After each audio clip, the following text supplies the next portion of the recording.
한성그룹 후계자가 글 한 줄도 못 읽냐. 대리석 바닥이 깔린 넓은 거실에 남자의 고함이 울려 퍼졌어요. 윤세아는 현관문을 막 들어선 참이었는데 그 소리에 발걸음이 얼어붙고 말았죠. 첫 출근이었어요. 경기도 성남시 분당 언덕 위에 자리한 한성그룹 회장 저택의 가사도우미로 일하게 된 첫날이었습니다. 세아는 조심스럽게 복도를 따라 걸었어요. 천장에 매달린 크리스털 샹들리에가 오후 햇살을 받아 반짝였지만 그 빛이 왠지 차갑게만 느껴졌죠. 소리는 2층 서재에서 들려왔어요. 문이 살짝 열려 있었고 세아는 본능적으로 걸음을 멈췄습니다. 문틈 사이로 보이는 광경에 숨이 멎는 것 같았어요. 10살쯤 되어 보이는 남자아이가 무릎을 꿇고 앉아 있었어요. 아이 앞에는 초등학교 교과서가 펼쳐져 있었고 아이는 떨리는 손가락으로 글자를 짚어가며 더듬더듬 읽고 있었죠. 산은 산은 높고 물은 무. 그것도 못 읽어. 50대 후반으로 보이는 남자가 벌떡 일어섰어요. 한도윤 회장이었죠. 정장 차림의 그는 아이를 내려다보며 이를 갈았습니다. 내가 이 집안의 장손이야. 한성그룹을 물려받을 사람이란 말이야. 그런데 이 꼴이 뭐냐? 교과서가 벽으로 날아갔어요. 퍽 하는 소리와 함께 책장이 펼쳐진 채 바닥에 떨어졌죠. 아이는 움츠러들었지만 회장의 손은 이미 아이의 뺨을 향해 내려왔습니다. 따-악. 세아는 그 소리를 평생 잊지 못할 것 같았어요.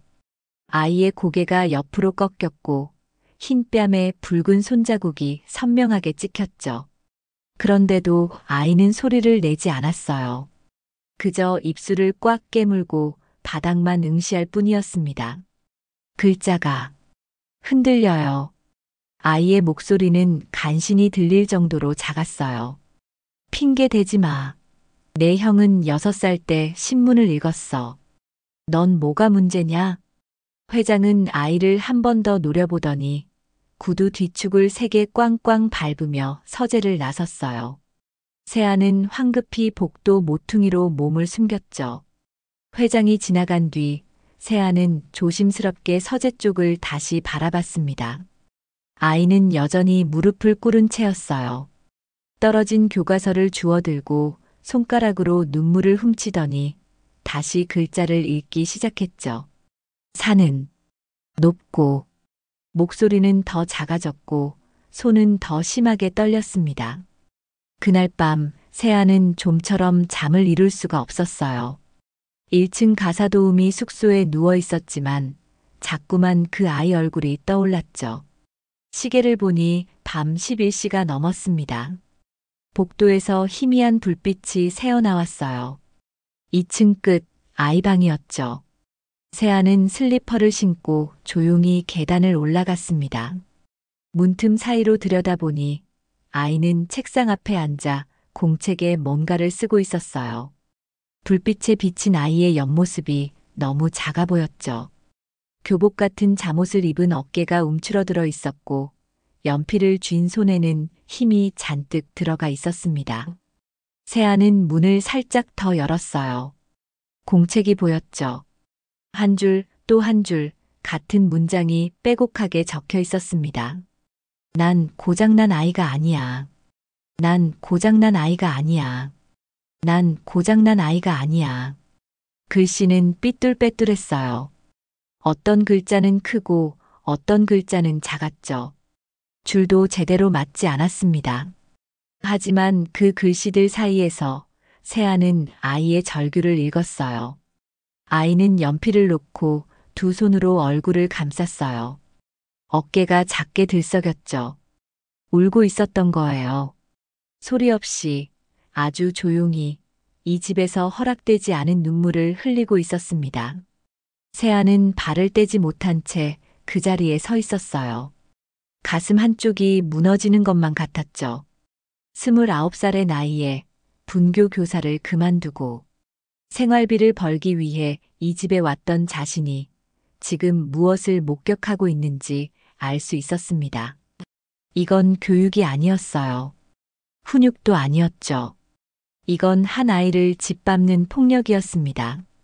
윤세아는 원래 강원도 산골분교에서 아이들을 가르쳤어요. 학생이 10명도 안 되는 작은 학교였지만 그곳에서 배운 게 하나 있었죠. 아이들은 각자 다른 속도로 자란다는 것. 어떤 아이는 글을 먼저 배우고 어떤 아이는 그림을 먼저 그려요. 어떤 아이는 수학을 잘하고 어떤 아이는 풀벌레 소리만 들어도 계절을 알아맞히죠. 그런데 학교가 폐교되면서 세아는 서울로 올라와야 했어요. 교직을 계속하고 싶었지만 자리가 없었고 월세와 생활비를 감당하기 위해 가사도우미 일을 시작했습니다. 그렇게 한성그룹 회장 댁에 들어오게 된 거였죠. 처음엔 그저 일이라고 생각했어요. 청소하고 정리하고 식사 준비를 돕고 월급을 받으면 되는 거라고요. 하지만 그 아이를 보는 순간 세아는 알았습니다. 자신이 이곳에 온 이유가 월급만은 아니라는 걸요. 세아가 한성그룹 회장 저택에서 일한 지 사흘째 되던 날이었어요. 아침 공기는 여전히 차갑게 가라앉아 있었죠. 분당 언덕 위 저택은 햇살이 쏟아져도 왠지 온기가 느껴지지 않았어요. 대리석 바닥은 항상 차가웠고 넓은 거실의 흰 소파들은 아무도 앉지 않아 먼지 하나 없이 깨끗했습니다. 이 집은 사람이 사는 곳이라기보다 누군가를 전시하는 공간 같았어요. 세아는 2층 복도를 걸레질하며 태호의 방 앞을 지나쳤어요. 문이 살짝 열려 있었죠.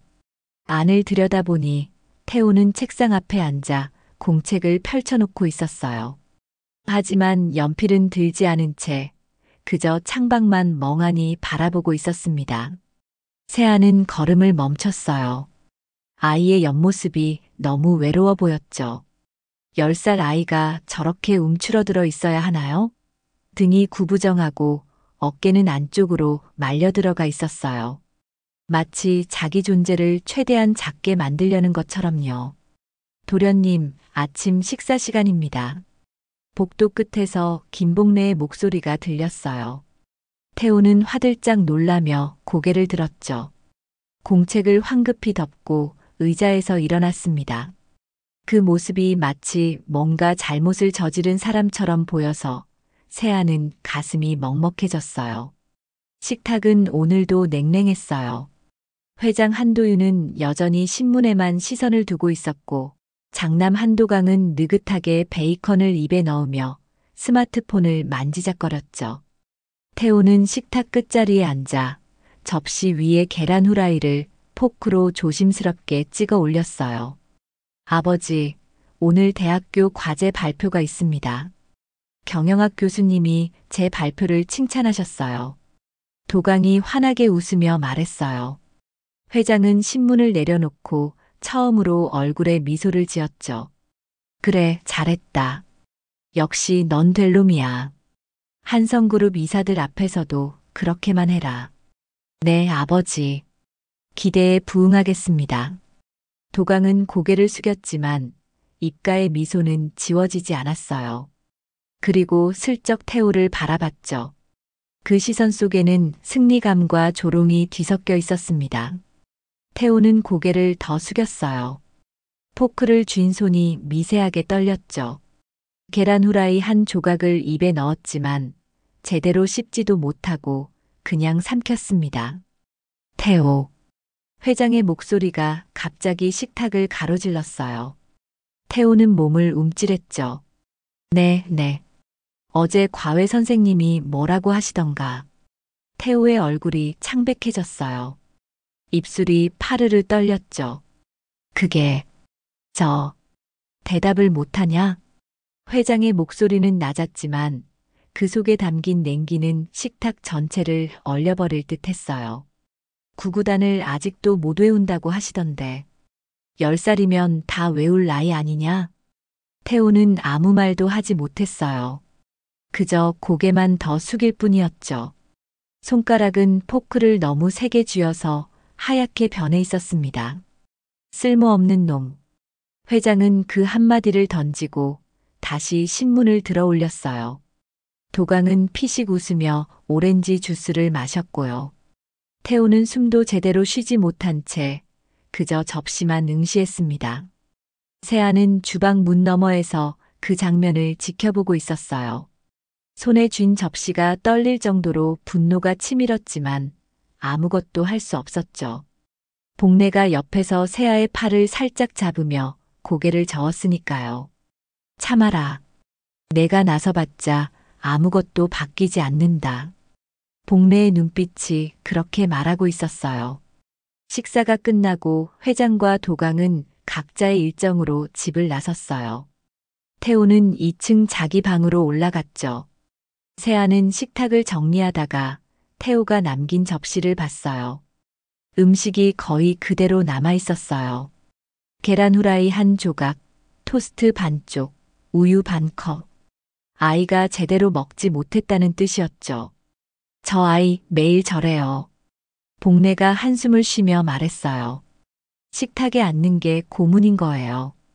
회장님 눈치, 형님 눈치 보다 보면 목으로 넘어가질 않는 거죠. 세아는 접시를 내려놓고 복례를 바라봤어요. 얼마나 오래됐어요? 이런 게 엄마 돌아가시고 나서 더 심해졌어요. 그전엔 그래도 사모님이 계셔서 방패막이라도 되셨는데 복례는 설거지를 하며 작은 목소리로 이어갔어요.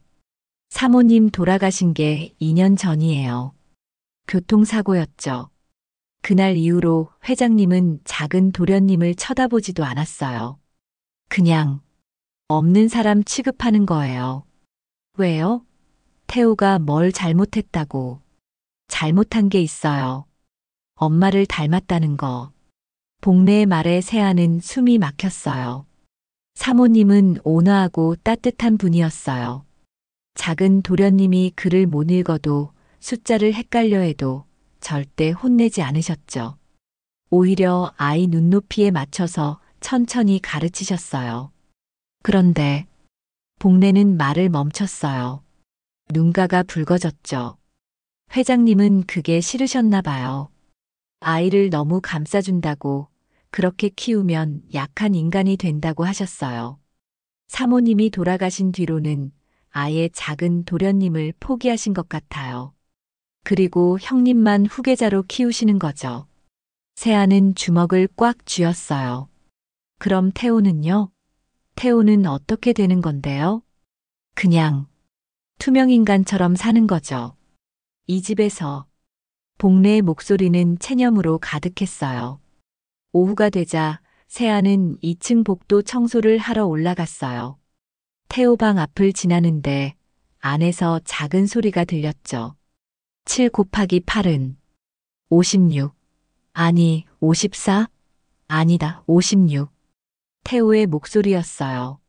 아이는 구구단을 외우고 있었죠. 하지만 계속 같은 자리에서 막혀서 반복하고 또 반복했습니다. 세아는 문 앞에 멈춰 섰어요. 가슴이 아팠죠. 아이는 틀린 게 아니에요. 단지 조금 더 시간이 필요할 뿐인데 이 집은 그 시간을 주지 않았습니다. 7 곱하기 8, 7 곱하기 8. 태호의 목소리가 점점 작아졌어요. 그러더니 갑자기 조용해졌죠. 세아는 조심스럽게 문틈으로 안을 들여다봤어요. 태호는 책상에 얼굴을 묻고 있었어요. 어깨가 미세하게 떨렸죠. 울고 있는 거였어요.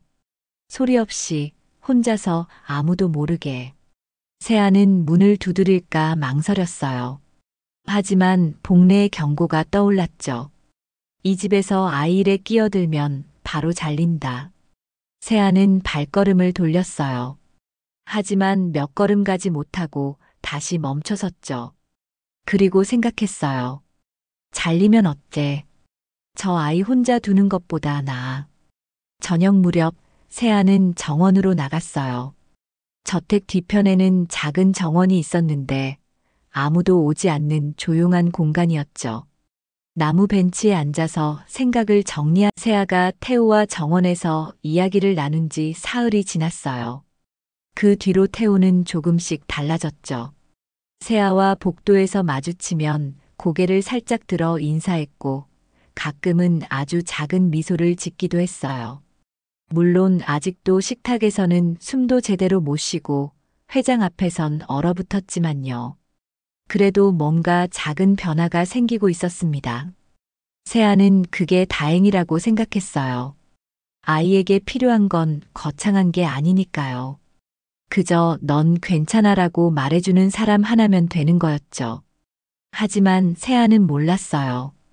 이 작은 변화가 누군가의 눈에는 위협으로 보일 수 있다는 걸요. 그날 오후 세아는 1층 거실을 청소하고 있었어요.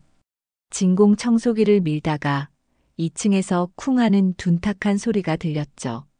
세아는 손을 멈췄어요. 심장이 쿵 내려앉는 느낌이었죠. 본능적으로 뭔가 잘못됐다는 걸 알 수 있었어요. 복례는 부엌에서 저녁 준비를 하고 있었고 회장은 회사에 나가고 없었어요. 집에 있는 건 태호와 형 도강뿐이었죠. 세아는 진공 청소기를 내려놓고 계단을 뛰어 올라갔어요. 2층 복도는 고요했지만 태호 방 쪽에서 낮은 목소리가 들렸습니다. 아버지 욕먹이지 말라고 했잖아. 도강의 목소리였어요. 차갑고 날카로웠죠. 세아는 숨을 죽이고 문 앞까지 다가갔어요. 문이 반쯤 열려 있었죠.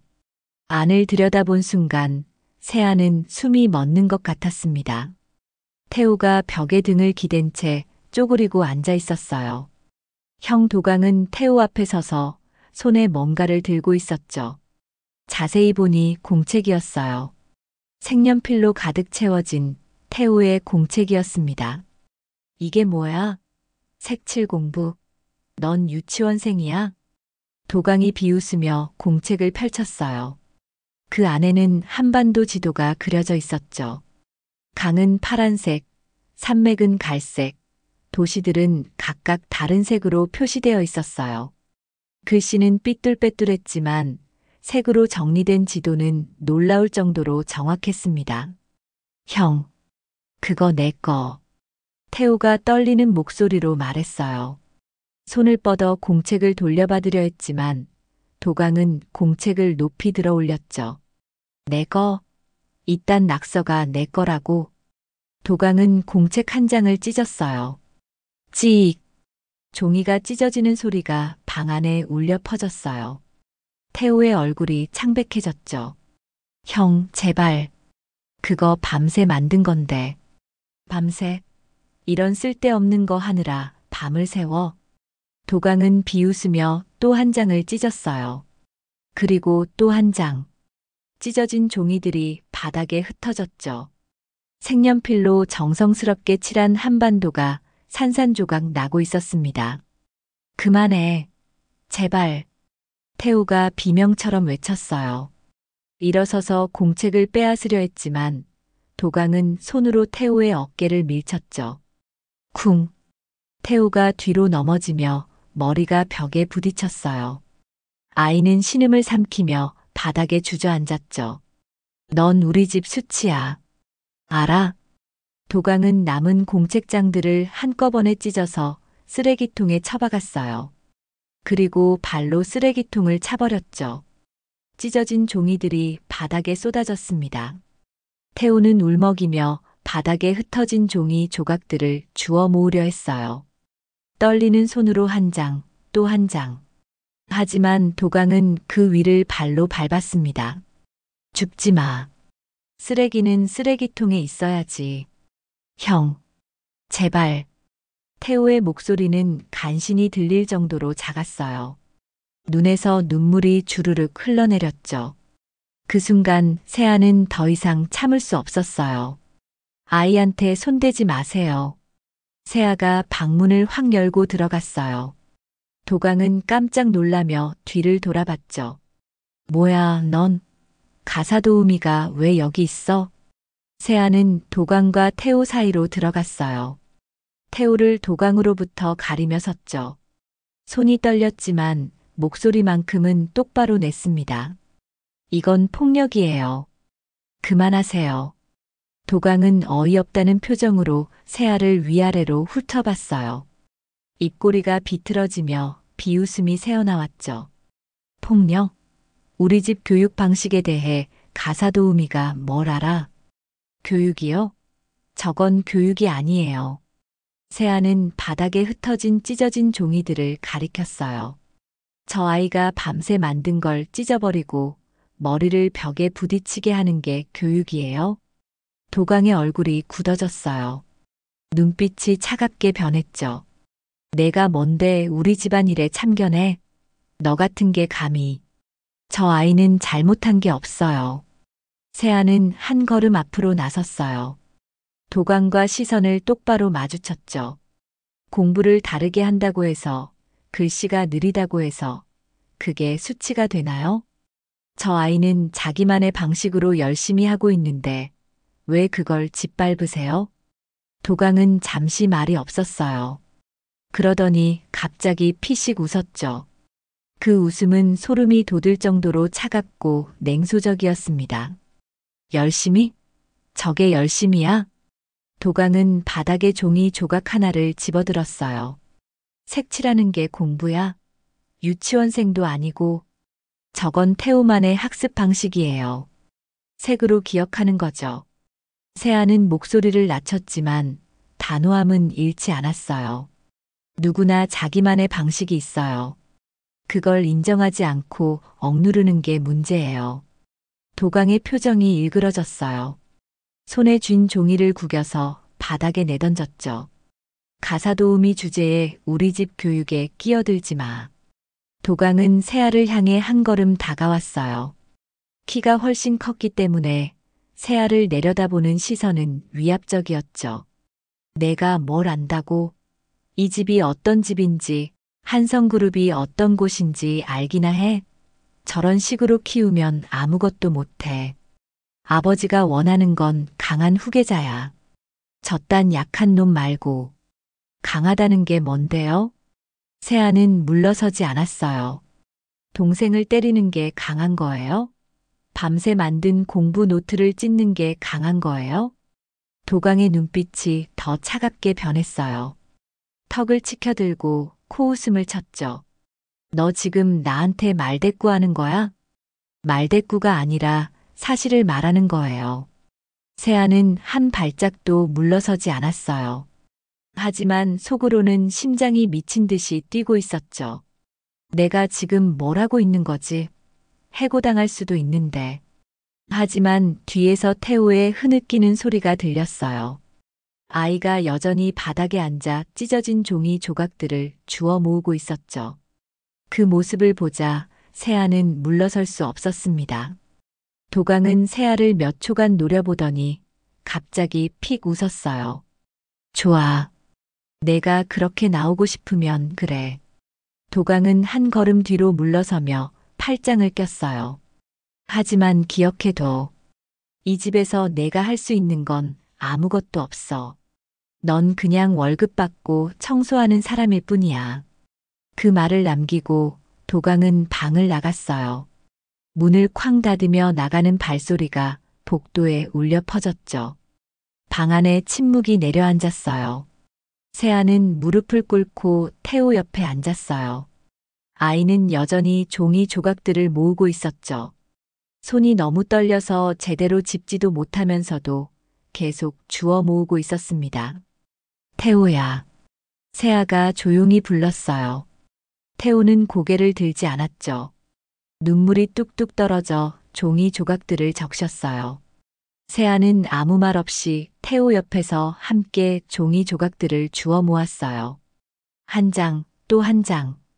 찢어진 조각들을 조심스럽게 맞춰보니 한반도 모양이 조금씩 드러났습니다. 이거 내가 혼자 만든 거야? 세아가 물었어요. 태호는 고개를 작게 끄덕였죠. 언제부터? 일주일 전부터요. 태호의 목소리는 간신히 들릴 정도. 태호가 울음을 멈춘 건 한참이 지나서였어요. 세아는 아이 곁에 앉아 아무 말도 하지 않았죠. 그저 찢어진 종이 조각들을 하나씩 주워서 책상 위에 조심스럽게 펼쳐 놓았어요. 퍼즐 맞추듯이 조각들을 이리저리 맞춰보며 원래 모습을 찾아갔습니다. 태우는 처음엔 그냥 바라보고만 있었어요. 눈은 여전히 빨갛게 부어 있었고 입술은 떨리고 있었죠. 하지만 세아가 한 조각 또 한 조각 맞춰가는 모습을 보더니 조심스럽게 손을 뻗었어요. 여기, 이 조각은 여기부터요. 태우가 작은 목소리로 말했어요.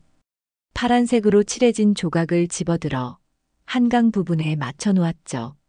오, 맞네. 내가 더 잘 알겠다. 세아는 미소 지으며 태호에게 자리를 내줬어요. 태호는 망설이다가 천천히 조각들을 맞추기 시작했습니다. 둘은 말없이 함께 작업했어요. 세아가 조각을 찾으면 태호가 위치를 알려줬죠.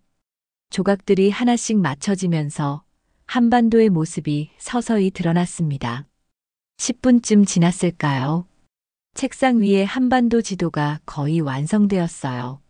물론 찢어진 자국들이 군데군데 보였지만 그래도 전체적인 모습은 알아볼 수 있었죠.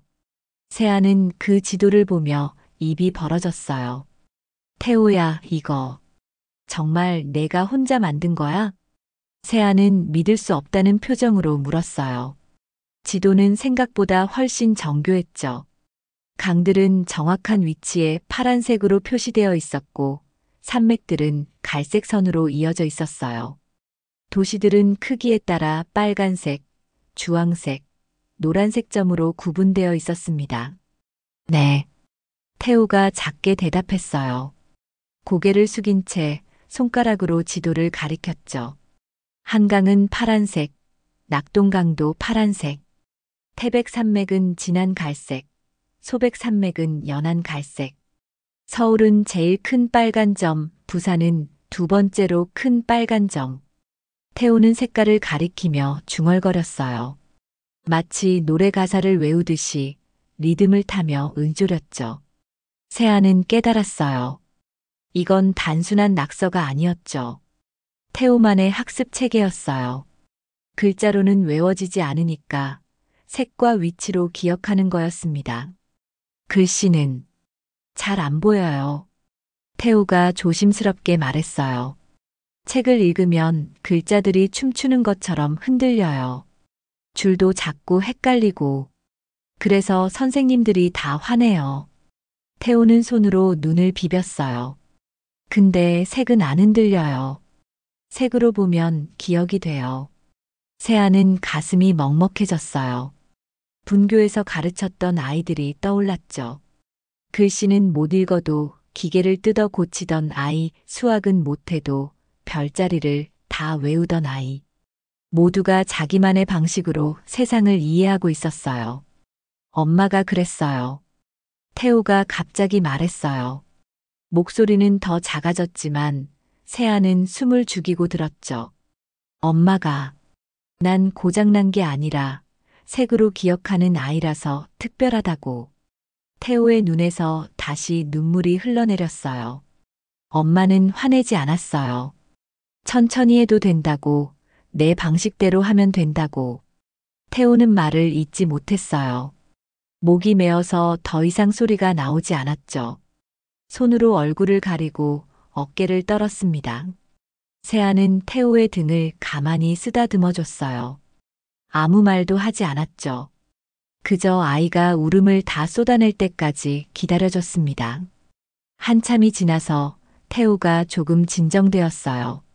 세아는 찢어진 지도를 다시 봤죠. 그리고 결심했어요. 이 아이를 제대로 도와줘야 해. 이건 그냥 넘어갈 문제가 아니야. 태호야, 선생님이랑 약속 하나 할래? 세아가 조용히 물었어요. 태호는 눈물을 훔치며 고개를 들었죠. 우리 둘만 아는 공부 해볼래? 둘만 아는 공부요? 응. 내 방식대로 하는 공부. 색으로 기억하고 그림으로 이해하는 공부. 세아는 미소 지었어요. 선생님이 도와줄게. 아무한테도 말하지 말고 우리 둘만 조용히 해보자. 태호는 망설였어요. 눈빛이 흔들렸죠. 두려움과 기대가 뒤섞여 있었어요. 근데 아버지가 알면 아버지는 모르게 할 거야. 우리 둘만 알면 돼. 세아는 태호의 손을 잡았어요. 선생님을 믿어줄 수 있어? 태호는 세아를 바라봤어요. 오랫동안 망설이다가 천천히 고개를 끄덕였습니다. 네, 좋아. 그럼 내일부터 시작하자. 다음 날 오후 세아는 정원 구석 벤치로 태호를 불러냈어요. 저택 뒤편 정원은 아무도 오지 않는 조용한 공간이었죠. 나무 벤치 옆에는 작은 화단이 있었고 담쟁이 덩굴이 벽을 타고 올라가 있었어요. 여기서라면 누구의 눈치도 보지 않고 이야기할 수 있었습니다. 태호는 주위를 살피며 벤치에 앉았어요. 긴장한 얼굴이었죠. 세아는 가방에서 공책과 색연필을 꺼냈습니다. 태호야, 오늘은 수학해볼까? 수학이요? 태호의 얼굴이 굳었어요. 과외 선생님한테 매일 혼나는 과목이 수학이었으니까요. 걱정 마. 글씨로 안 할 거야. 세아는 공책을 펼치고 사과 그림을 그렸어요. 빨간 동그라미 7개를 그렸죠. 여기 사과가 7개 있어. 빨간색으로 칠해볼래? 태호는 조심스럽게 빨간 색연필을 집어들었어요. 그리고 사과들을 하나씩 칠했죠. 손놀림이 부드러웠어요. 글자를 쓸 때와는 완전히 달랐습니다. 좋아. 그럼 여기 파란 사과도 5개 그려보자. 세아가 옆에 파란 동그라미 5개를 그렸어요. 태호가 파란색으로 칠했죠. 이제 빨간 사과랑 파란 사과를 합치면 몇 개일까? 태호는 손가락으로 하나씩 세기 시작했어요. 빨간 사과 하나, 둘, 셋. 파란 사과 하나, 둘, 셋. 12개요. 태호가 처음으로 환하게 웃으며 말했어요. 세아는 미소 지었죠. 맞아. 7 더하기 5는 10이야. 내가 직접 찾아낸 거야. 태호는 자기가 쓴 답을 물끄러미 바라봤어요. 믿을 수 없다는 표정이었죠.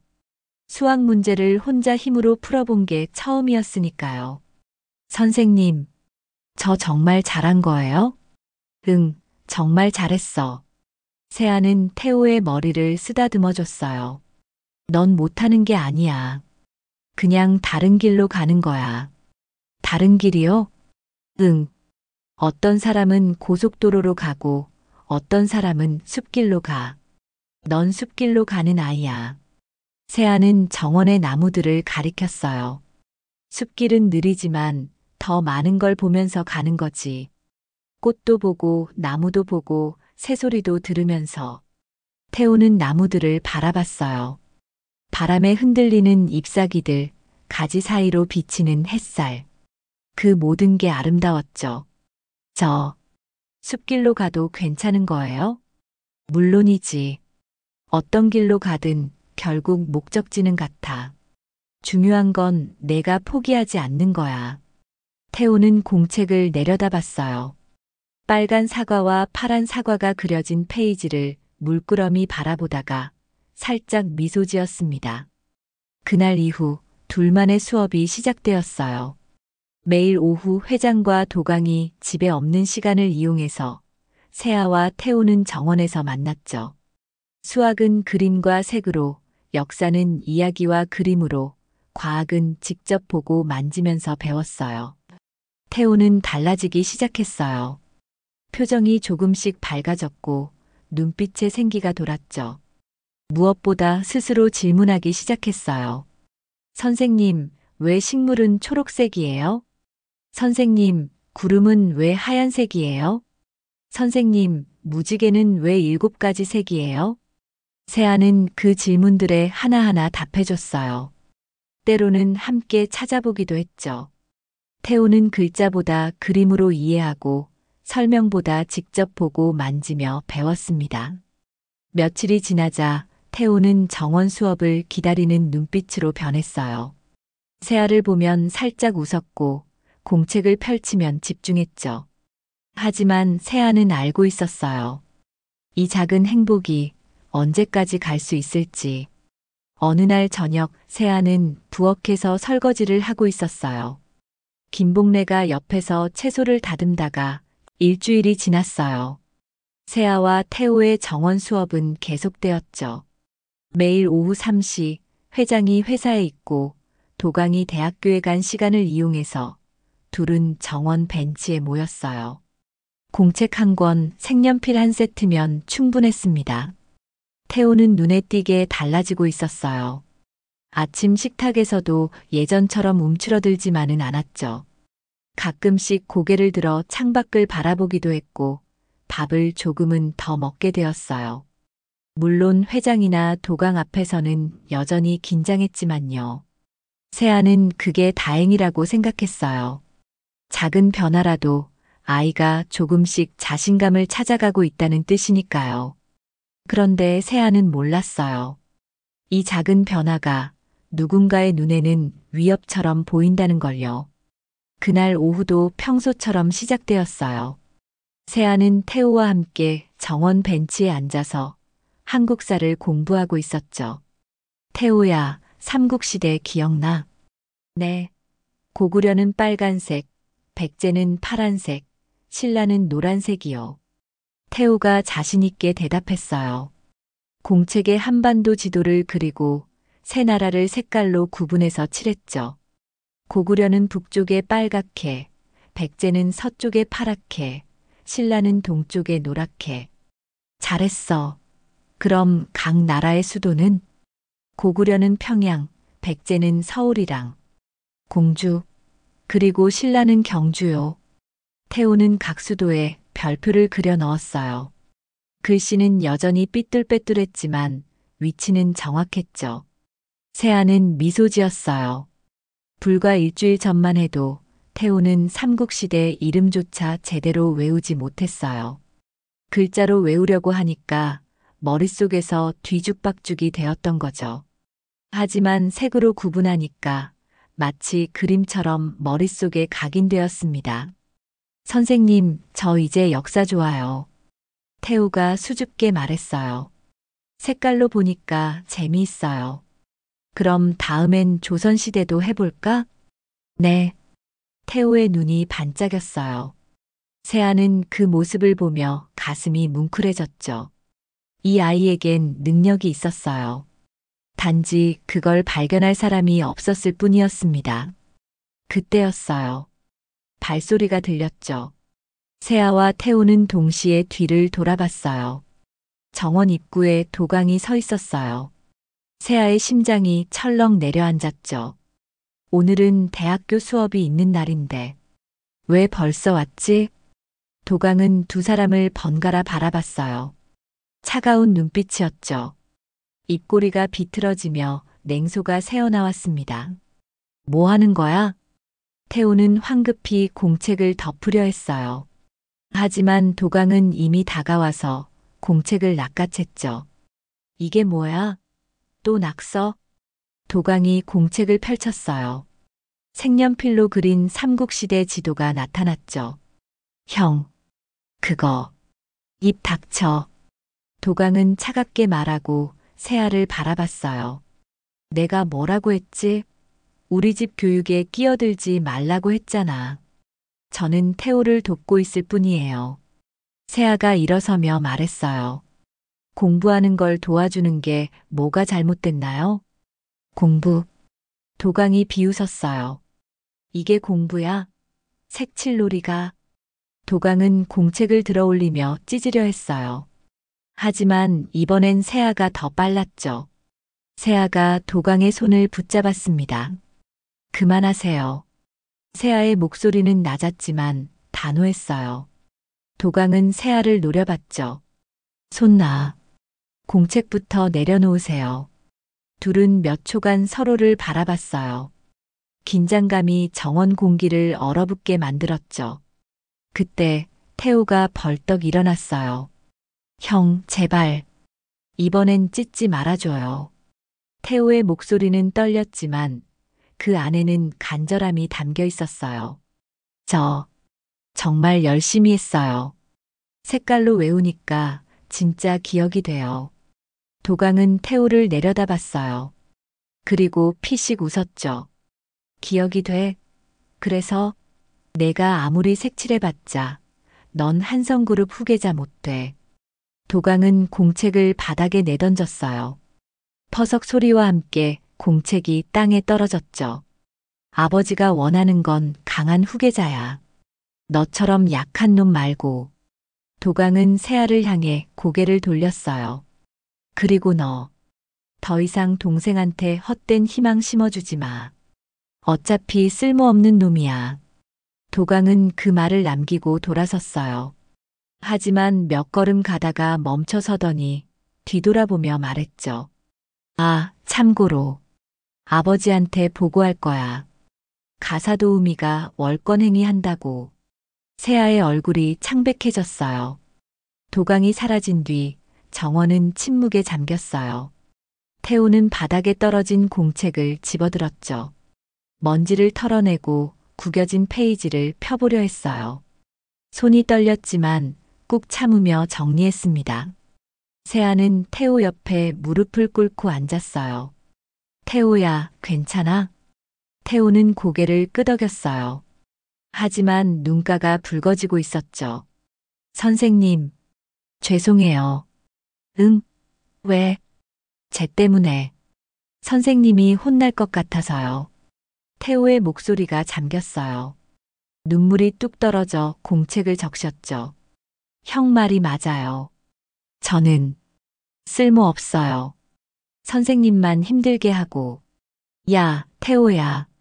세아가 태호의 어깨를 잡았어요. 아이가 세아를 바라보도록 몸을 돌렸죠. 넌 쓸모없는 아이가 아니야. 세아는 또박또박 말했어요. 형이 뭐라고 하든 아버지가 뭐라고 하든 그건 사실이 아니야. 하지만 태호야, 지난 일주일 동안 내가 뭘 했는지 기억나? 세아는 태호의 공책을 펼쳤어요. 색연필로 그린 삼국시대 지도, 구구단을 그림으로 정리한 페이지, 과학실험을 그림으로 기록한 노트. 넌 이 모든 걸 혼자 힘으로 해냈어. 누가 강요해서 한 게 아니야. 내가 스스로 배우고 싶어서 한 거잖아. 태호는 공책을 내려다봤어요. 선생님, 근데 저는 왜 이렇게 다른 거예요? 태호의 목소리는 간신히 들릴 정도로 작았어요.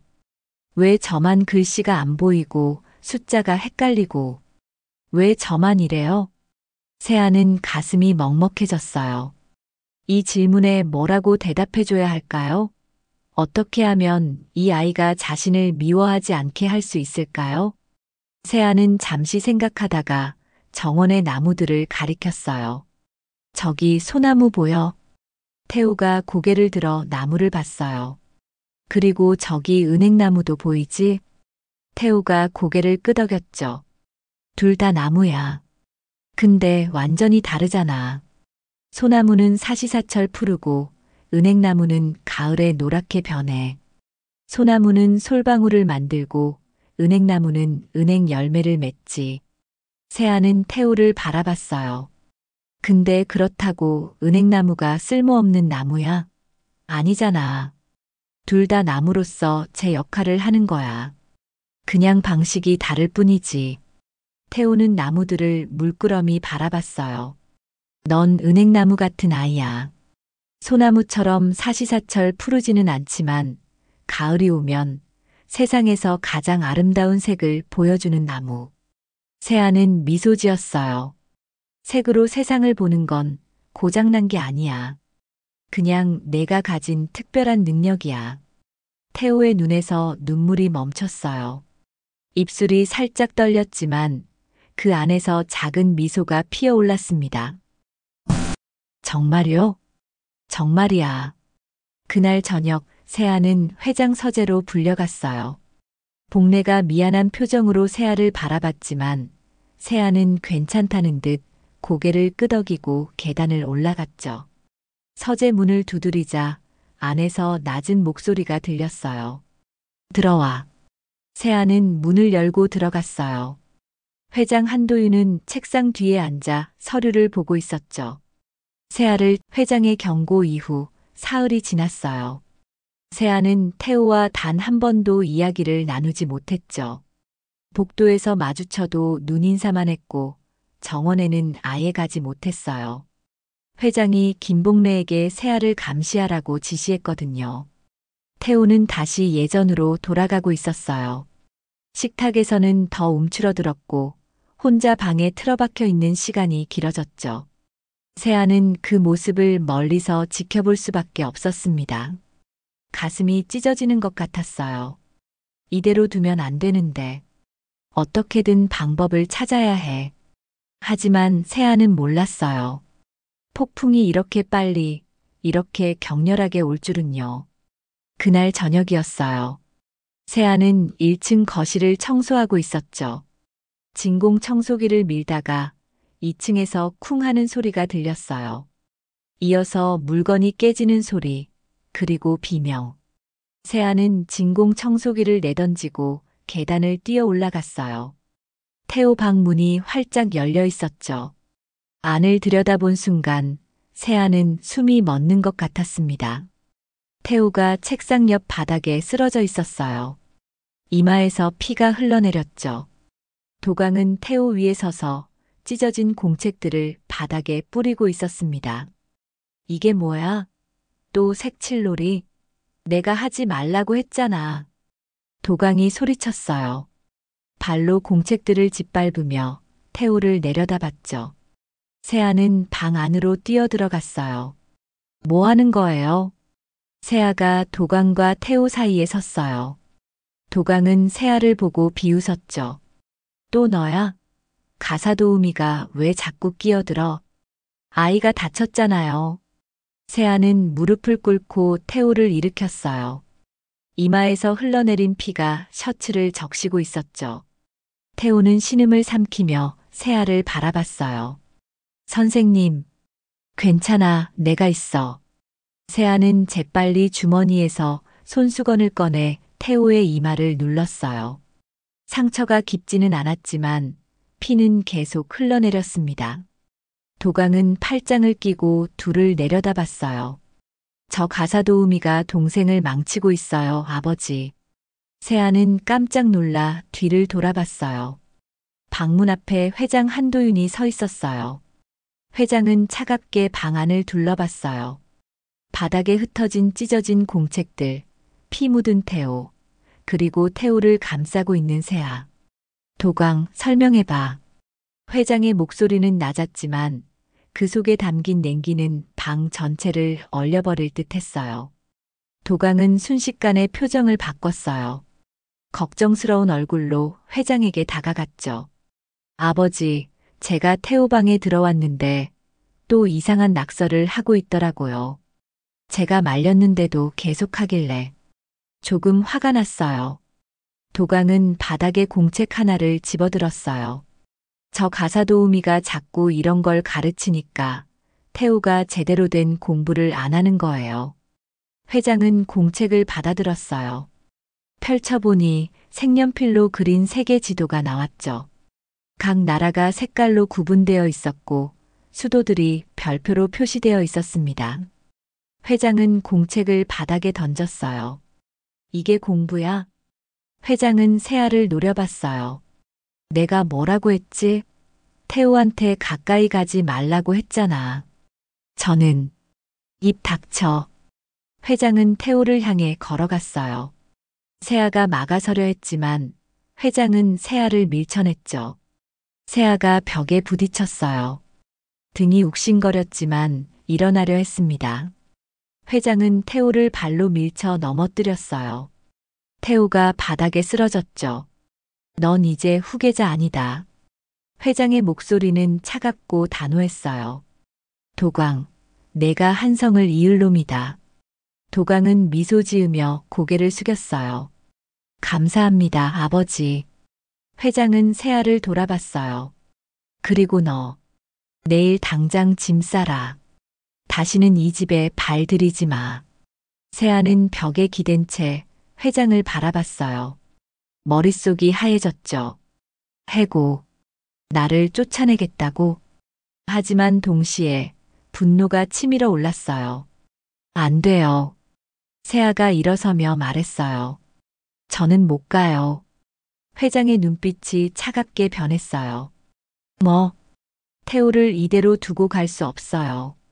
세아는 떨리는 다리로 태호에게 다가갔어요.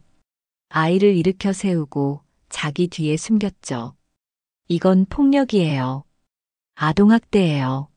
세아의 목소리는 떨렸지만 단호함을 잃지 않았어요. 회장은 피식 웃었어요. 아동학대? 내가 내 자식 교육하는 게 학대야? 교육이요? 세아는 회장을 똑바로 바라봤어요. 아이를 발로 차고 머리를 벽에 부딪히게 하고 노트를 찢는 게 교육이에요? 그건 내가 알아서 할 일이야. 내가 참견할 일이 아니고 참견이 아니에요. 이건 범죄예요. 세아는 한 발짝 앞으로 나섰어요. 저는 이 집을 나가더라도 이 일을 그냥 넘어가지 않을 거예요. 회장의 표정이 굳어졌어요. 뭐, 경찰에 신고할 거예요. 아동학대로. 세아의 말에 방 안 공기가 얼어붙었어요. 도강이 황급히 나섰죠. 아버지, 저 여자가 지금 협박을. 닥쳐. 회장이 손을 들어 도강을 막았어요. 그리고 세아를 천천히 걸어갔죠. 둘은 마주 섰어요. 회장은 세아를 내려다봤고 세아는 고개를 들어 회장을 똑바로 바라봤습니다. 넌 지금 나를 위협하는 거야? 회장의 목소리는 낮았지만 위협적이었어요. 위협이 아니에요. 사실을 말하는 거예요. 세아는 물러서지 않았어요. 태호는 잘못한 게 없어요. 단지 배우는 방식이 다를 뿐이에요. 그걸 인정하지 않고 때리는 건 폭력이에요. 내가 뭘 안다고 그래? 회장이 차갑게 말했어요. 이 집안이 얼마나 큰 책임을 지고 있는지, 한성그룹이 얼마나 중요한 곳인지, 너 같은 가사도우미가 알아? 몰라요. 세아는 솔직하게 대답했어요. 저는 그런 거 몰라요. 하지만 한 가지는 알아요. 세아는 뒤를 돌아 태호를 바라봤어요. 아이는 떨리는 눈으로 세아를 보고 있었죠. 저 아이는 사랑받을 자격이 있어요. 인정받을 자격이 있고요. 세아는 다시 회장을 바라봤어요. 그룹이 얼마나 크든, 회장님이 얼마나 바쁘든, 그건 아이를 때려도 되는 이유가 안 돼요. 회장은 세아를 한참 바라봤어요. 그리고 천천히 입을 열었죠. 좋아. 내가 그렇게 나오고 싶으면. 회장은 뒤로 물러서며 말했어요. 경찰에 신고해봐. 해보라고. 근데 기억해둬. 회장의 눈빛이 날카로워졌어요. 가사도우미 말이면 누가 믿어주겠어? 넌 이 집에서 쫓겨난 사람일 뿐이야. 내 말은 아무 힘도 없어. 회장은 도강을 보며 고개를 끄덕였어요. 도강, 내려가자. 두 사람이 방을 나갔어요. 문이 쾅 닫혔죠. 방 안에 침묵이 내려앉았어요. 세아는 그 자리에 서서 떨리는 다리를 겨우 지탱했죠. 온몸에서 힘이 빠져나가는 것 같았어요. 내가 지금 뭘 한 거지? 그때 뒤에서 작은 목소리가 들렸어요. 선생님. 세아는 돌아봤어요. 태우가 바닥에 주저앉아 있었죠. 이마의 상처는 멎었지만 피 묻은 셔츠는 그대로였어요. 세아는 무릎을 꿇고 태호에게 다가갔어요. 괜찮아? 태호는 고개를 끄덕였어요. 하지만 눈에는 눈물이 가득했죠. 선생님, 정말 경찰에 신고할 거예요? 세아는 잠시 망설였어요. 솔직히 말하면 확신이 없었어요. 회장 말이 맞았죠. 가사도우미 말을 누가 믿어줄까요? 증거도 없고 힘도 없는 자신이 뭘 할 수 있을까요? 하지만 태호를 보는 순간 세아는 결심했어요. 응, 할 거야. 세아는 태호의 손을 잡았어요. 선생님이 약속했잖아. 넌 틀리지 않았다는 걸 세상에 증명하겠다고. 태호의 눈에서 눈물이 주르륵 흘러내렸어요. 하지만 선생님도 힘들잖아요. 괜찮아. 세아는 미소 지었어요. 힘들어도 괜찮아. 왜냐하면 이건 옳은 일이니까. 세아는 태호를 꼭 안아줬어요. 당장은 떠나야 하지만 널 버리는 건 아니야. 약속할게. 내가 안전할 수 있도록 선생님이 끝까지 싸울게. 태호는 세아를 꼭 안았어요. 작은 몸이 떨렸지만 그 안에는 희망도 함께 담겨 있었습니다. 그날 밤 세아는 짐을 쌌어요. 많지 않았죠. 옷가방 하나, 책 몇 권. 그게 전부였어요. 짐을 싸다가 세아는 휴대폰을 꺼냈어요. 그리고 오늘 찍어둔 사진들을 확인했죠. 태호의 찢어진 공책, 피 묻은 셔츠, 이마의 상처. 모두 증거였어요. 이것만으로 충분할까? 세아는 불안했어요. 하지만 포기할 순 없었죠. 그때 문 두드리는 소리가 들렸어요. 세아는 문을 열었어요. 김복래가 서 있었죠. 복래는 아무 말 없이 떨리는 손으로 USB 하나를 세아에게 건넸어요. 이게 CCTV 백업이야. 복래의 목소리는 작았지만 단호했어요. 이 집 곳곳에 CCTV가 있어. 회장님이 설치한 거지. 세아가 분당 저택을 떠난 지 이틀이 지났어요. 작은 고시원 방에 짐을 풀고 세아는 바로 움직이기 시작했죠. 아동학대 전문 변호사 사무실을 찾아갔고 김복래가 건넨 USB와 찍어둔 사진들을 보여줬어요. 변호사는 자료들을 검토하더니 심각한 표정으로 고개를 끄덕였어요. 이 정도면 충분합니다. 지속적 아동학대와 방임으로 고소할 수 있어요. 세아는 그 말을 듣고 안도의 한숨을 쉬었죠. 하지만 동시에 두려움도 밀려왔어요. 정말 이렇게 해도 되는 걸까? 재벌 회장을 상대로. 하지만 태호의 얼굴이 떠올랐어요. 피 흘리며 바닥에 쓰러져 있던 모습, 선생님. 하고 부르던 떨리는 목소리. 세아는 다시 결심했어요. 해야 해. 이게 맞는 일이니까. 3주가 지났어요. 변호사는 증거들을 정리해서 경찰에 고소장을 제출했죠. 처음엔 경찰도 반신반의했어요. 한성그룹 회장을 상대로 한 고소였으니까요. 하지만 USB 영상이 재생되자 분위기가 바뀌었어요. 화면 속에서 도강이 태호를 벽에 밀쳐 넘어뜨리는 장면이 고스란히 담겨 있었어요. 회장이 태호를 발로 차며 쓸모없는 놈이라고 소리치는 장면도 나왔죠. 경찰은 즉시 수사에 착수했어요. 그리고 한 달 뒤 분당경찰서로 한성그룹 회장 일가가 소환되었습니다. 조사실 복도는 긴장감으로 가득했어요. 세아는 벤치에 앉아 멀리서 회장과 도강이 들어오는 모습을 봤죠. 회장은 정장 차림의 변호사들을 대동하고 있었고 도강은 고개를 숙인 채 따라왔어요. 회장은 세아를 발견하고 차갑게 노려봤어요. 하지만 세아는 시선을 피하지 않았죠. 똑바로 회장을 바라봤습니다. 회장이 조사실로 들어갔어요. 세아는 손을 꽉 쥐었어요. 손바닥에 땀이 났지만 긴장을 애써 누르며 기다렸죠. 1시간쯤 지났을까요? 조사실 문이 열리고 담당 형사가 나왔어요. 세아를 보더니 고개를 끄덕였죠. 윤세아 씨 들어오세요. 세아는 일어서서 조사실로 들어갔어요. 조사실 안은 차갑고 좁았어요. 회장은 책상 건너편에 앉아 있었고 옆에는 변호사들이 자리를 지키고 있었죠. 세아는 의자에 앉으며 회장과 눈이 마주쳤어요. 회장의 눈빛은 여전히 차가웠어요. 하지만 예전처럼 위압적이지는 않았죠. 어딘가 불안한 기색이 보였습니다. 형사가 USB를 컴퓨터에 연결했어요. 그럼 이제 영상을 확인하겠습니다. 화면이 켜졌어요. 처음 나온 건 서재에서의 장면이었어요. 회장이 태호의 뺨을 때리고 교과서를 벽에 내던지는 모습이 생생하게 담겨 있었죠.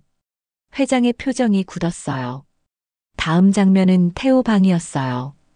도강이 태호를 벽에 밀쳐 넘어뜨리고 공책을 찢는 모습. 태호가 바닥에 쓰러져 피를 흘리는 장면. 영상이 끝나자 조사실은 침묵에 잠겼어요. 형사가 회장을 바라봤어요. 회장님, 이 영상에 대해 하실 말씀 있으십니까? 회장은 잠시 말이 없었어요. 변호사들이 속삭이며 조언했지만 회장은 손을 들어 막았죠. 인정합니다. 회장의 목소리는 낮았어요. 제가 아들을 때렸습니다. 교육이라고 생각했지만 회장은 말을 잇지 못했어요. 고개를 숙였죠. 세아는 그 모습을 보며 복잡한 감정이 들었어요. 분노도 안도도 슬픔도 뒤섞여 있었습니다. 며칠 뒤 언론이 움직이기 시작했어요. 한성그룹 회장, 아동학대 혐의로 조사. 재벌가의 폐륜 교육 실태 드러나. 10살 아들 폭행한 재벌 2세, 소년부 송치. 신문과 뉴스는 연일 한성그룹 일가를 다뤘죠. 회사 주가는 폭락했고 대중의 비난이 쏟아졌어요. 세아는 뉴스를 보며 착잡한 마음이었어요. 원했던 건 처벌이 아니었죠. 단지 태호가 안전하게 자랄 수 있는 환경이었을 뿐이었어요. 그때 변호사에게서 연락이 왔어요. 세아 씨, 법원에서 판결이 나왔습니다. 세아는 급히 법원으로 향했어요. 법정은 차갑고 엄숙했어요. 판사는 서류를 검토하더니 천천히 입을 열었어요. 피고인 한도윤의 친권을 한시적으로 정지하고 피해 아동 한태호에 대한 보호 명령을 내린다. 회장은 고개를 숙였어요. 옆에 앉은 도강도 창백한 얼굴로 아무 말도 하지 못했죠. 판사가 세아를 바라봤어요. 윤세아 씨, 앞으로 나오십시오. 세아는 일어서서 판사 앞으로 걸어갔어요. 심장이 빠르게 뛰었죠. 윤세아 씨는 아동을 위해 끝까지 싸웠고 실제로 아동의 학습 특성을 이해하고 도운 유일한 사람입니다. 판사는 잠시 멈췄다가 이어갔어요. 법원은 윤세아 씨에게 한태호의 임시 후견인 역할을 맡길 것을 제안합니다. 받아들이시겠습니까? 세아는 숨이 멎는 것 같았어요. 임시 후견인. 그럼 태호와 함께 살 수 있다는 거야? 세아는 떨리는 목소리로 대답했어요. 받아들이겠습니다. 법정을 나서는데 복도 끝에 작은 그림자가 보였어요. 태호였어요. 아이는 사회복지사와 함께 서 있었죠. 세아를 보자 눈이 커졌어요. 세아는 태호에게 달려갔어요. 무릎을 꿇고 아이와 눈높이를 맞췄죠. 태호야. 태호는 세아를 보더니 갑자기 와락 안겨왔어요. 작은 몸이 떨렸죠. 선생님, 정말 같이 살 수 있어요? 태호의 목소리는 간신히 들릴 정도로 작았어요. 하지만 그 안에는 간절함이 가득했죠. 응, 이제 같이 살 수 있어. 세아는 태호를 꼭 안아줬어요. 눈물이 터져 나왔지만 참지 않았어요. 그냥 흘러내리도록 놔뒀죠. 선생님이 약속했잖아. 널 버리지 않겠다고. 태호는 세아의 품에서 울었어요. 오랫동안 소리내어 마음껏. 세아는 아이를 쓰다듬으며 복도 끝을 바라봤어요. 회장과 도강이 멀리서 이쪽을 보고 있었죠. 회장의 얼굴은 창백했고 도강은 고개를 숙이고 있었어요. 세아와 회장의 시선이 마주쳤어요. 회장은 잠시 망설이더니 천천히 고개를 숙였습니다. 사과인지 항복인지 아니면 그냥 인정인지 세아는 알 수 없었어요. 하지만 중요하지 않았죠. 이제 태호는 안전했으니까요. 한 달 뒤 세아와 태호는 작은 전셋집으로 이사했어요. 분당 언덕 위 저택과는 비교할 수 없을 정도로 작고 낡았지만 따뜻했어요. 햇살이 잘 들었고 작은 베란다에서는 공원이 보였죠. 태호는 처음으로 자기만의 방을 가졌어요. 물론 좁았지만 아이는 좋아했어요.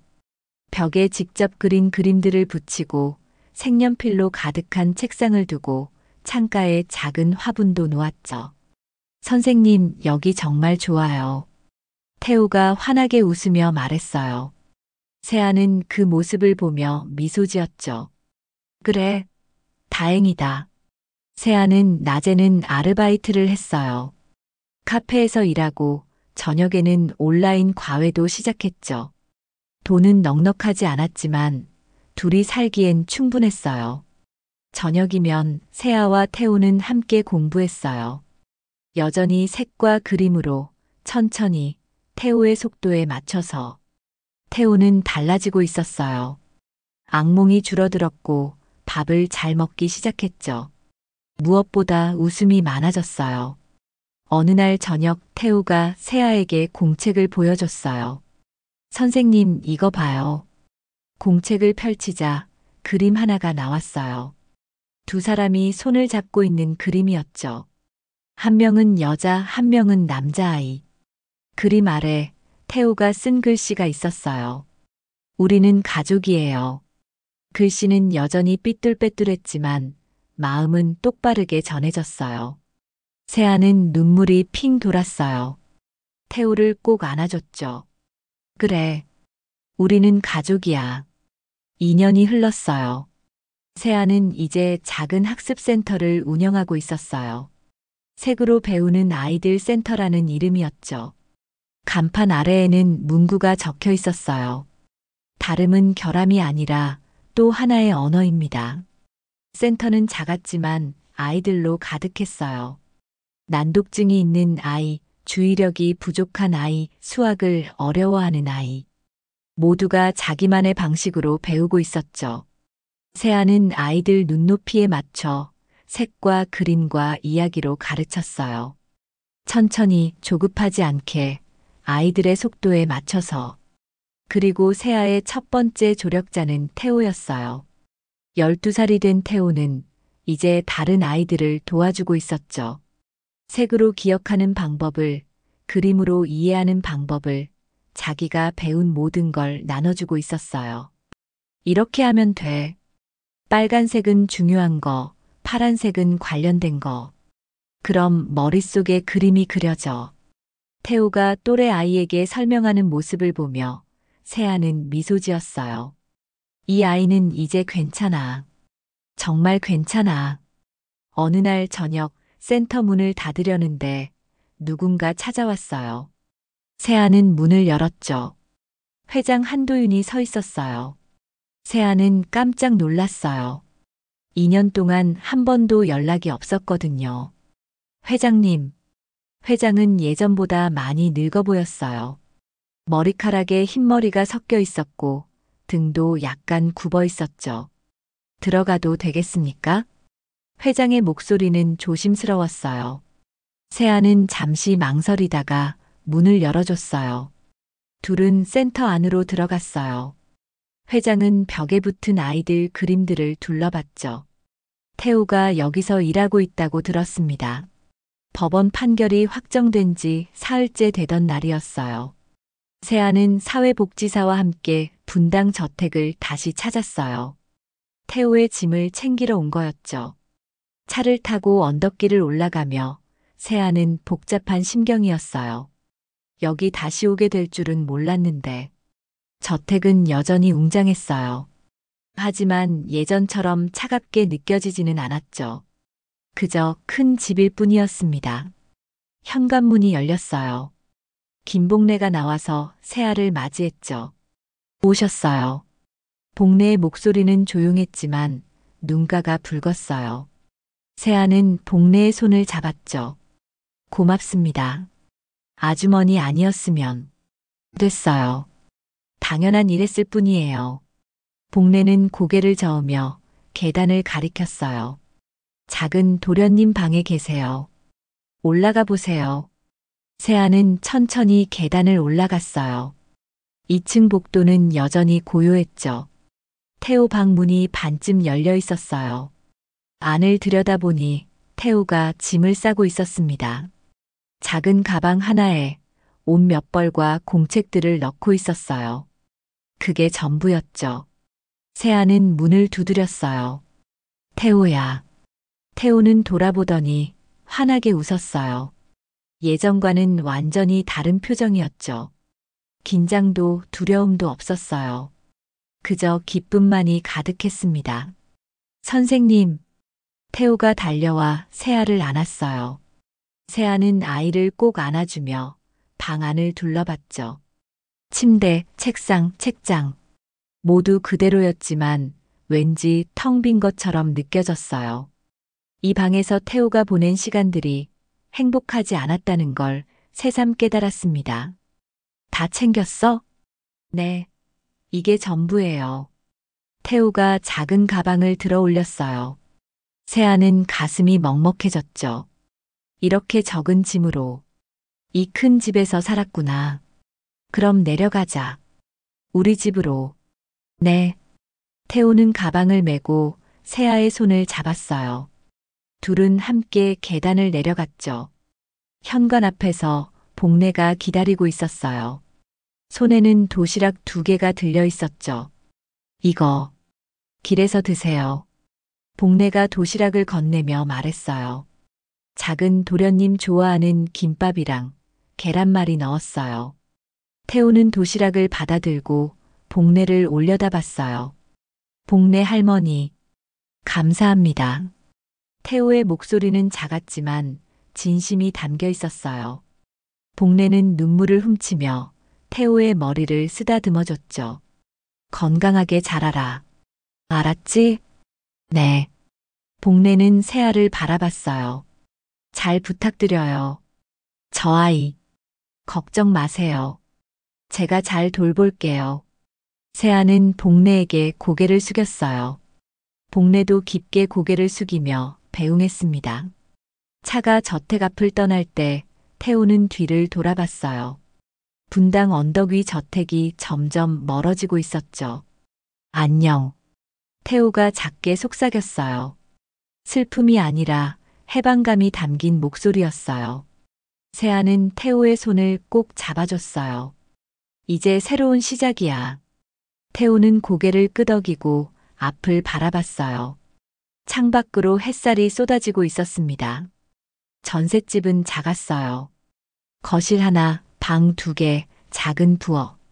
분당 저택과는 비교할 수 없을 정도로 좁았지만 태호는 좋아했어요.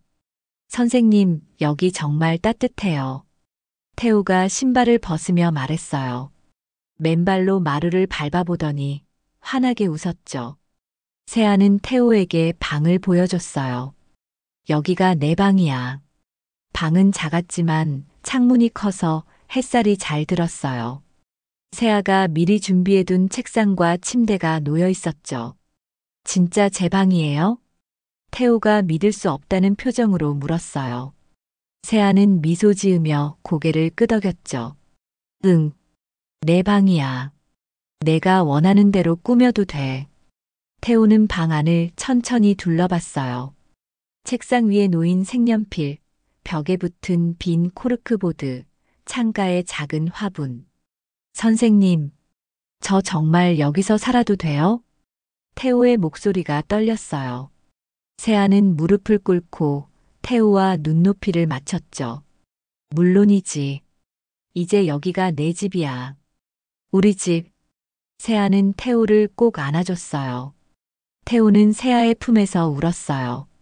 하지만 이번엔 슬픔이 아니었죠. 안도와 기쁨이 뒤섞인 눈물이었습니다. 그날 저녁, 세아는 저녁을 준비했어요. 메뉴는 간단했어요. 된장찌개, 계란말이, 김치. 화려하지는 않았지만 따뜻했죠. 태호는 식탁에 앉아 숟가락을 들었어요. 하지만 바로 먹지는 않았죠. 그저 밥그릇을 물끄러미 바라봤어요. 왜? 입맛 없어? 세아가 걱정스럽게 물었어요. 태호는 고개를 저었죠. 아니요. 그냥 이상한 기분이에요. 이상한 기분? 편안해요. 밥 먹는데 눈치 안 봐도 되고 숟가락 떨어뜨려도 혼나지 않을 것 같고. 태호는 씁쓸하게 웃었어요. 이게 정상인 거죠? 세아는 가슴이 먹먹해졌어요.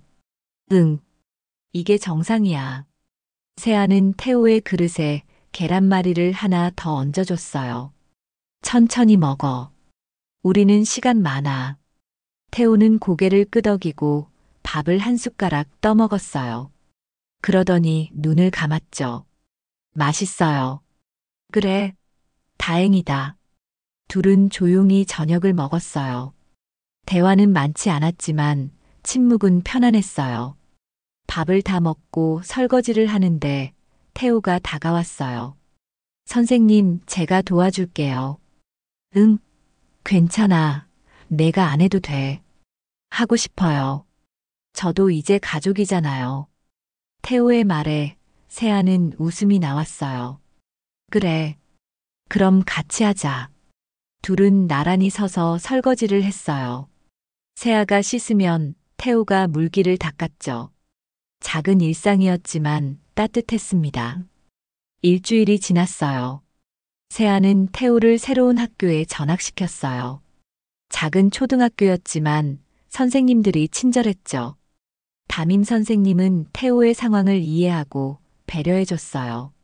천천히 적응하면 돼요. 우리 반 아이들도 다 착하니까 금방 친해질 거예요. 태호는 처음엔 긴장했어요. 새로운 환경, 새로운 아이들, 모든 게 낯설었죠. 하지만 시간이 지나면서 태호는 조금씩 적응하기 시작했어요. 어느 날 학교에서 돌아온 태호가 신나게 말했어요. 선생님, 오늘 친구가 생겼어요. 정말? 누구? 민수라는 애요.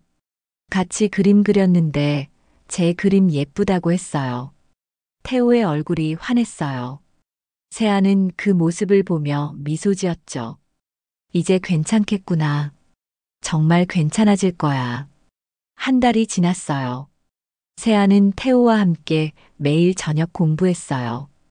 여전히 색과 그림으로 천천히 태호의 속도에 맞춰서. 태호는 달라지고 있었어요. 자신감이 생겼고 질문도 많아졌죠. 무엇보다 스스로 배우는 걸 즐기기 시작했어요.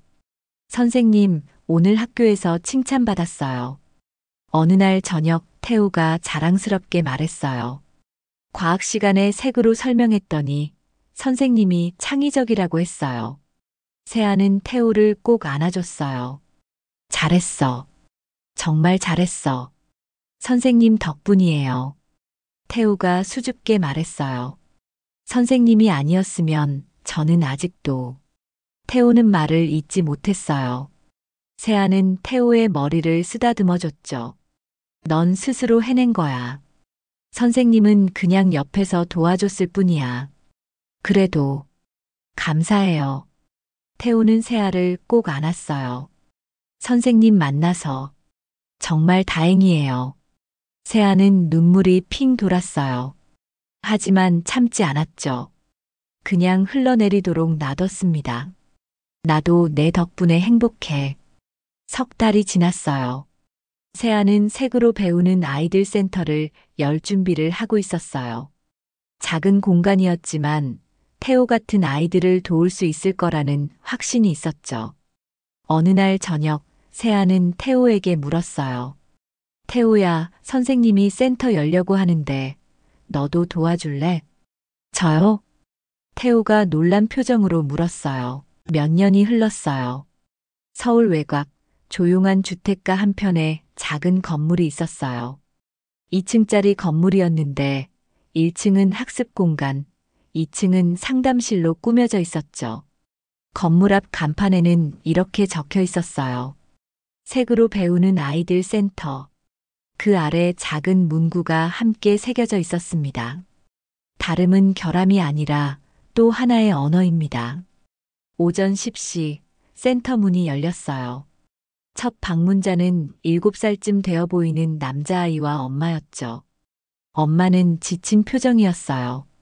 아이는 엄마 손을 꼭 잡고 고개를 숙인 채 들어왔습니다. 세아가 밝게 인사했어요. 안녕하세요. 어서 오세요. 엄마는 세아를 보더니 조심스럽게 입을 열었어요. 저 전화로 상담 예약했던 사람인데요. 아이가 글을 잘 못 읽어서 엄마의 목소리가 떨렸어요. 다른 학원에선 받아주질 않더라고요. 우리 아이가 너무 느리다고. 세아는 엄마의 손을 잡았어요. 괜찮아요. 여긴 느린 게 문제가 아니에요. 세아는 무릎을 꿇고 아이와 눈높이를 맞췄죠. 안녕? 이름이 뭐예요? 아이는 엄마 뒤로 숨으려 했어요. 하지만 세아는 부드럽게 기다려줬죠. 한참이 지나서 아이가 작게 대답했어요. 지훈이요. 지훈이구나. 반가워. 나는 윤세아 선생님이야. 그때 계단에서 발소리가 들렸어요. 16살이 된 태호가 내려오고 있었죠. 태호는 이제 많이 컸어요. 키도 훌쩍 자랐고 목소리도 낮아졌죠. 하지만 눈빛만큼은 여전히 따뜻했어요. 선생님, 2층 정리 끝났어요. 태호가 세아에게 말했어요. 그러다 지훈이를 보고 환하게 웃었죠. 안녕.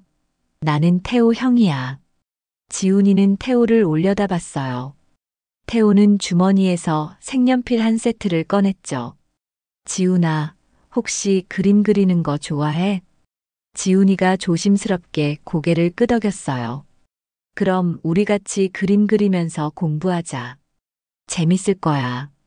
태호의 말에 지훈이의 얼굴이 조금 밝아졌어요. 엄마는 그 모습을 보며 눈시울이 붉어졌죠. 저, 정말 괜찮을까요? 우리 아이도? 세아는 엄마를 바라보며 확신에 찬 목소리로 말했어요. 괜찮아요. 지훈이는 고장난 게 아니에요. 단지 배우는 방식이 다를 뿐이죠. 세아는 미소 지었어요. 여기선 그게 문제가 아니에요. 오후가 되자 센터는 아이들로 가득 찼어요. 난독증이 있는 아이, 주의력이 부족한 아이, 숫자를 어려워하는 아이. 모두가 각자의 속도로 배우고 있었죠. 세아는 아이들 사이를 오가며 하나하나 도와줬어요. 색연필로 설명하고 그림으로 이해시키고 이야기로 기억하게 했죠. 태호는 저학년 아이들을 맡아서 가르쳤어요. 여기 봐. 빨간색은 중요한 거, 파란색은 관련된 거. 이렇게 색으로 구분하면 머릿속에 그림이 그려져. 아이들은 태호의 설명을 들으며 신기하다는 표정으로 색연필을 들었어요. 지훈이도 그중 하나였죠. 처음엔 긴장했던 아이가 이제는 활짝 웃으며 그림을 그리고 있었어요. 세아는 그 모습을 보며 가슴이 벅차올랐어요. 이게 내가 하고 싶었던 일이야. 저녁이 되어 아이들이 모두 돌아갔어요. 세아와 태호는 센터를 정리하며 오늘 하루를 이야기했죠. 오늘 지훈이 처음으로 웃더라. 태호가 신나게 말했어요. 처음엔 완전 긴장했었는데 그림 그리니까 금방 풀렸어. 그래, 다행이다. 세아는 미소 지으며 교실 벽을 바라봤어요. 벽에는 아이들이 그린 그림들이 가득 붙어 있었죠. 색색깔의 그림들. 각자의 방식으로 세상을 이해한 아이들의 흔적이었어요. 선생님, 태호가 조용히 불렀어요. 세아는 태호를 돌아봤죠. 저, 행복해요. 태호가 수줍게 웃으며 말했어요. 여기서 일하는 것도, 아이들 가르치는 것도, 선생님이랑 함께 있는 것도. 태호는 잠시 말을 멈췄다가 이어갔어요. 예전엔 상상도 못했어요. 제가 이렇게 웃으면서 살 수 있을 거라고. 세아는 태호에게 다가가 어깨에 손을 얹었어요. 나도 행복해.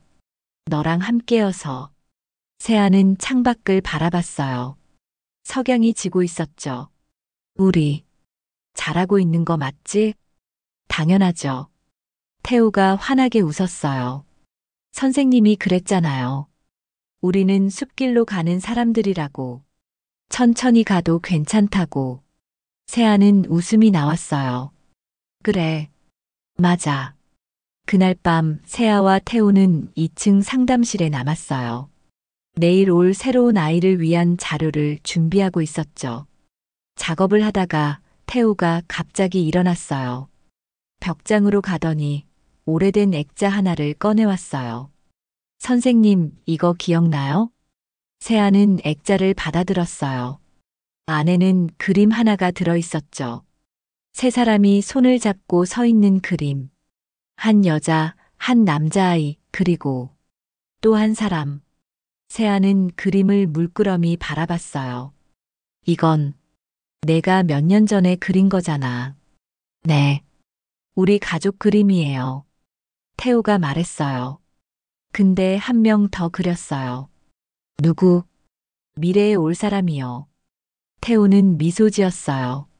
선생님도 언젠가 누군가를 만나서 더 큰 가족이 될 거잖아요. 세아는 태우를 바라봤어요. 아이는 이제 청소년이 되었지만 여전히 따뜻한 마음을 가지고 있었죠. 넌 정말 착한 아이야. 선생님 덕분이에요. 태우는 세아를 꼭 안았어요. 선생님이 아니었으면 저는 아직도. 태우는 말을 잇지 못했어요. 세아는 태우의 등을 토닥여줬죠.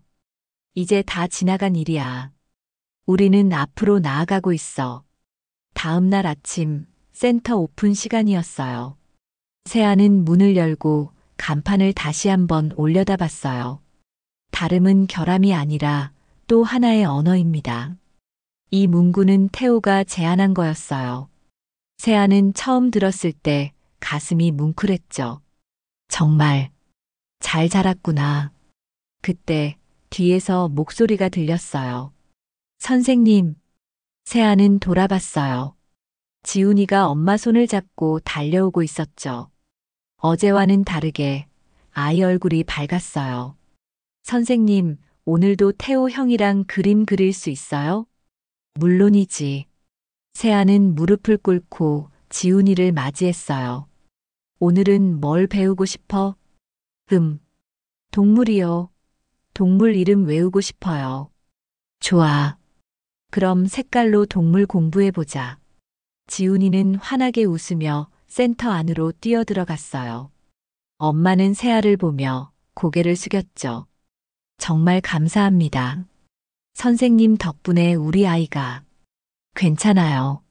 제가 좋아서 하는 일이에요. 세아는 미소 지었어요. 지훈이는 정말 좋은 아이예요. 금방 잘할 거예요. 하루가 끝나고 석양이 지고 있었어요. 세아는 센터 앞에 서서 간판을 바라봤어요. 태호가 옆에 섰죠. 선생님 피곤하시죠? 조금. 근데 행복해. 세아는 태호를 바라봤어요. 너는